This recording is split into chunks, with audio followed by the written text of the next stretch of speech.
আসসালামু আলাইকুম। ফারজানা ইয়াসমিন স্বাগত জানাচ্ছি এনটিভির সকালের খবরে। ক্রাউন সিমেন্ট শিরোনাম দেখছিলেন, এবার পুরো খবর। জাতি প্রয়োজনে ভেদাভেদ ভুলে সবাইকে ঐক্যবদ্ধ হওয়ার আহ্বান জানিয়েছেন প্রধান উপদেষ্টা ডক্টর মোহাম্মদ ইউনূস। বুধবার রাজধানীর ফরেন সার্ভিস একাডেমিতে বিএনপি ও জামায়াত সহ বিভিন্ন রাজনৈতিক দলের নেতাদের সাথে বৈঠকে তিনি এই আহ্বান জানান। এছাড়া বাংলাদেশ বিরোধী যেসব প্রোপাগান্ডা ভারত চালাচ্ছে তা একসাথে মোকাবেলারও সিদ্ধান্ত হয় বৈঠকে। রিপোর্ট করছেন Fahad Mohammad.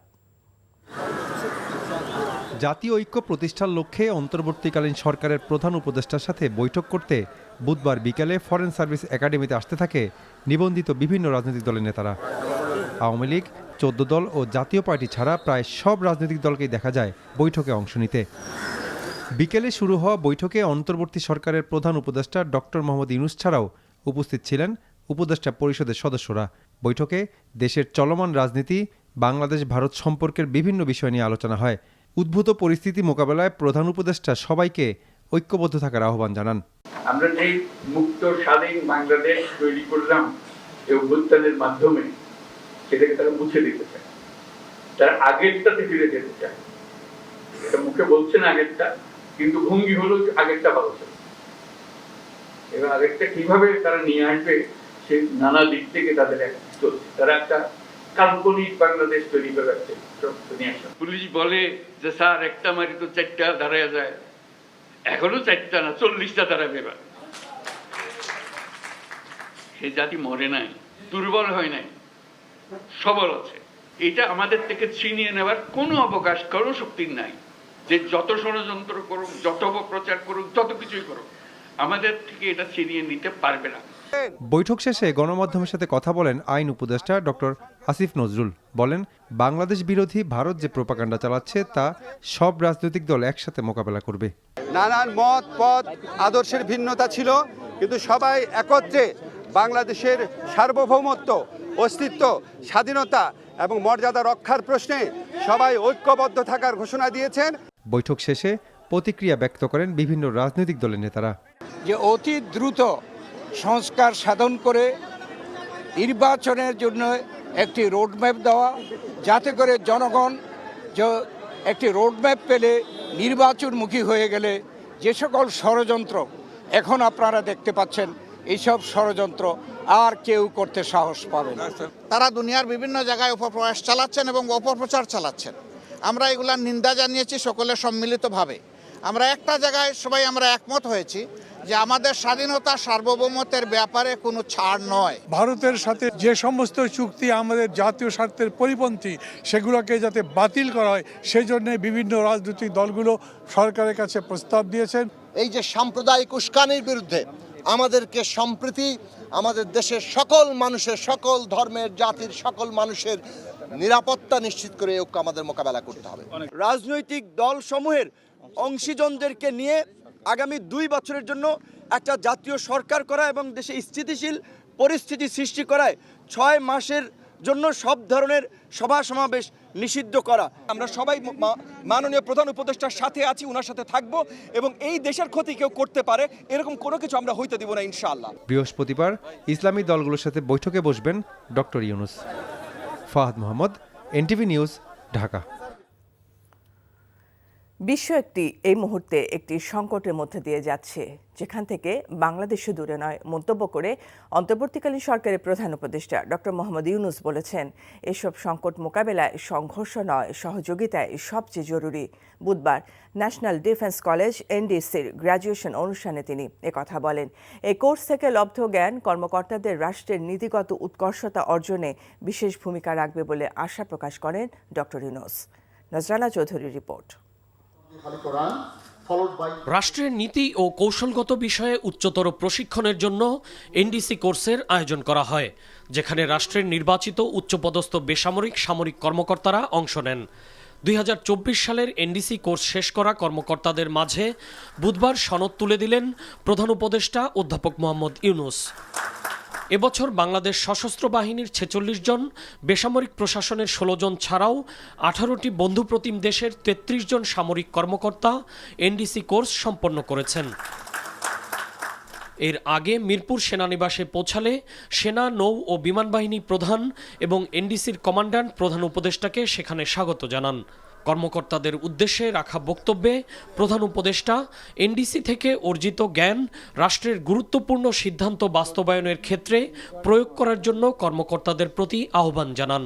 Your continuous efforts during national crises like disasters, political unrest, and pandemics demonstrate your readiness to respond and your unwavering dedication to the well-being of our citizens. I wish that your year-long interaction in NDC has added great value to your understanding of the need for a collaborative approach in all our national problems.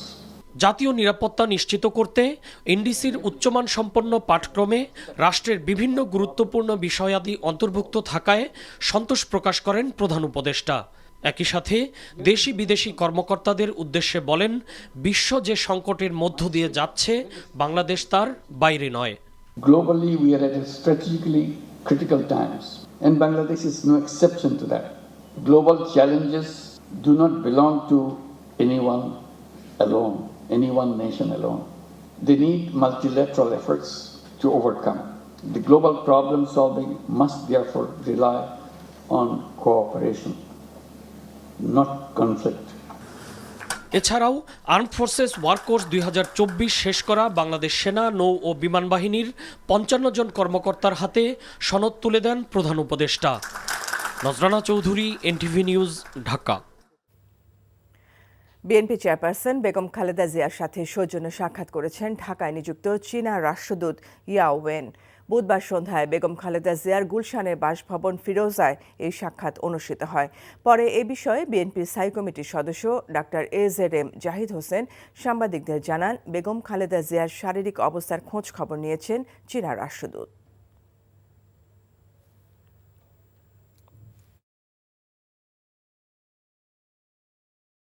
ম্যাডামকে ওনাদের দেশে visit করার জন্য মানে চিকিৎসার ব্যাপারে যদি কোনো সহায়তা প্রয়োজন হয় সেটির জন্য তারা ওপেনলি তাদের কমিউনিস্ট পার্টির পক্ষ থেকে এবং শি জিনপিং যে ম্যাডামের সাথে দেখা করেছিল 2016-তে সেটি আবার তারা আবার স্মরণ করেছে এবং তাদের কমিউনিস্ট পার্টির পক্ষ থেকে ম্যাডামকে শুভেচ্ছা জানিয়েছে। 56,000 বর্গমাইলের বাংলাদেশে ভিন্ন ধর্ম এবং জাতি থাকলেও সবার পরিচয় বাংলাদেশি, এমনটা উল্লেখ করে বিএনপি ভারপ্রাপ্ত চেয়ারম্যান তারেক রহমান বলেছেন, জনগণ ছাড়া বিএনপি কোনো পরাশক্তির ওপর নির্ভর করে না। তিনি বলেন, ক্ষমতা এলে দেশের যেসব সম্পদ বাইরে পাচার হয়েছে তা ফিরিয়ে আনতে আন্তর্জাতিক সহযোগিতা নেওয়া হবে। বুধবার চট্টগ্রামে দলের কর্মশালায় তিনি এসব কথা বলেন। হাসান মাহমুদের রিপোর্ট। রাষ্ট্র কাঠামো মেরামত নিয়ে চট্টগ্রাম নগরের ইঞ্জিনিয়ার্স ইনস্টিটিউশন মিলনায়তনে দিনব্যাপী কর্মশালার আয়োজন করে বিএনপি।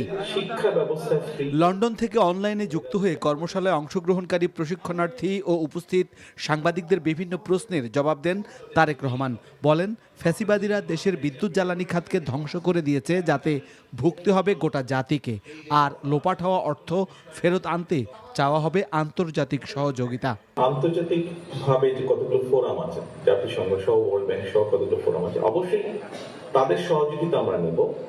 এর বাইরেও আন্তর্জাতিকভাবে কতগুলো প্রাইভেট সংস্থা আছে, তাদের সাথেও আমরা কথা বলবো। অর্থাৎ আমাদের দেশের সম্পদ, দেশের মানুষের সম্পদ যে এনে দিতে পারবে আমরা তার সাথেই কথা বলবো। এখানে আমরা যে রেইনবো নেশন কথাটির অর্থ করেছি, অর্থাৎ এই আমাদের 55,126 বর্গমাইল এলাকার মধ্যে আমরা যারা আছি, আমাদের একটি মূল পরিচয়, সেটি হচ্ছে আমরা সকলে বাংলাদেশী। পরে সেখানে দেয়া বক্তব্যে তারেক রহমান নেতাকর্মীদেরকে আচার আচরণে পরিবর্তন এনে জন আস্থা নষ্ট হয় এমন কাজ থেকে বিরত থাকার আহ্বান জানান। বলেন, সামনের সময়গুলো হবে অত্যন্ত কঠিন।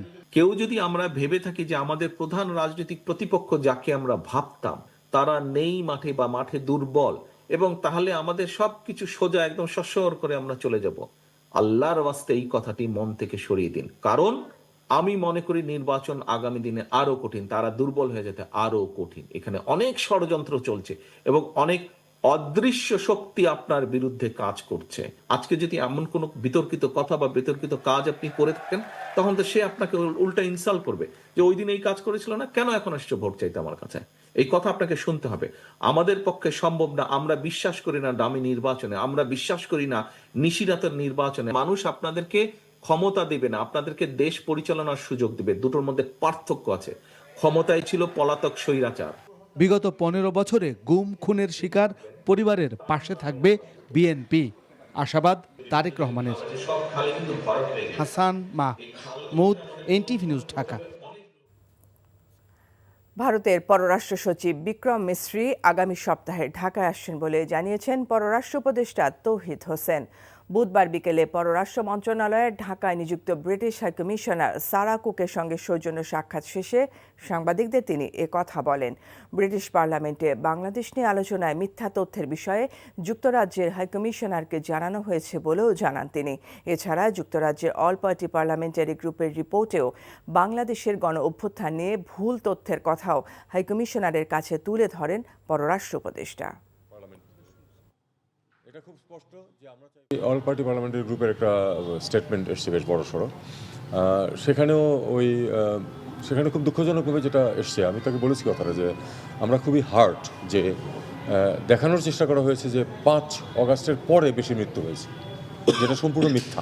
ইন্ডিয়ার সাথে ফরেন অফিস কনসালটেশন হবে 9 বা 10 তারিখে। এটা খুব স্পষ্ট যে আমরা চাই ভালো সম্পর্ক, তবে সেটা রেসিপ্রোকাল ভিত্তিতে হতে হবে, দুই পক্ষ থেকেই সেটা চাইতে হবে।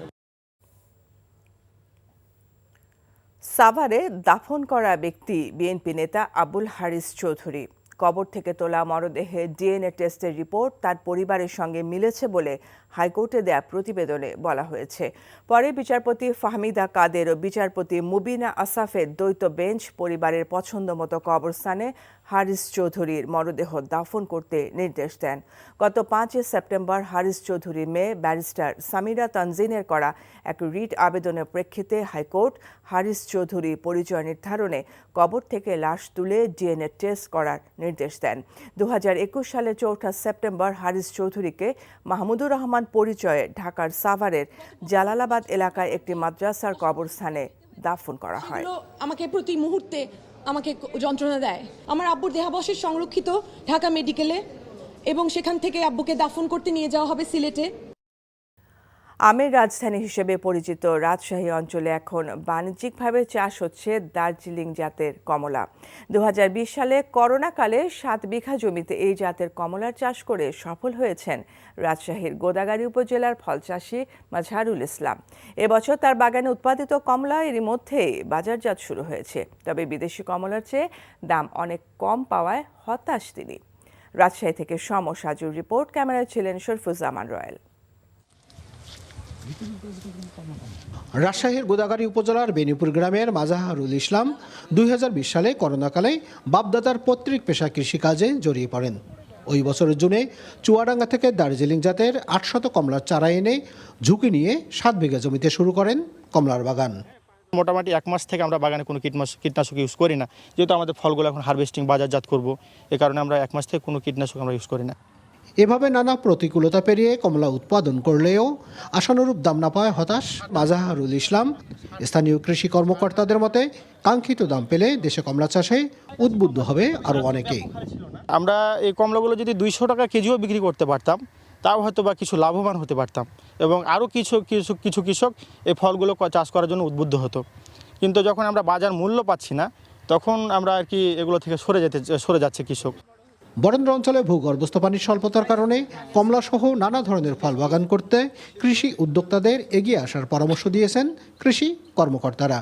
খুবই সম্ভাবনাময় এবং উচ্চ মূল্যের ফল, আর সেহেতু এটা আমাদের বরেন্দ্র এলাকায় যেহেতু এখানে বৃষ্টিপাত কম হয়, তো জমিগুলোতে যদি ফল বাগান করা হয় তাহলে এখানে গ্রাউন্ড ওয়াটারও অনেক সাশ্রয় হবে। আমরা যদি দেশের উৎপাদিত ফল সবাই খাওয়ার অভ্যেস করি, তাহলে মাজহারুলের মতো যারা উদ্যোক্তা আছে সবাই অনেক ভালো মূল্য পাবে। রাজশাহী জেলায় এবছর 19 হেক্টর জমিতে দার্জিলিং জাতের কমলা চাষ হয়েছে, যেখানে উৎপাদনের লক্ষ্যমাত্রা ধরা হয়েছে 350 metric ton. Saju, NTV news, Rajshahi. এই ছিল সকালের খবরে। এই খবরের ভিডিও সহ আপডেট জানতে ভিজিট করুন এনটিভি অনলাইন www.ntvbd.com। এছাড়াও এনটিভির জনপ্রিয় সব অনুষ্ঠান ও খবরের আপডেট জানতে ভিজিট করুন আমাদের ইউটিউব ও ভেরিফাইড ফেসবুক পেজ। এতক্ষণ সাথে থাকার জন্য ধন্যবাদ সবাইকে।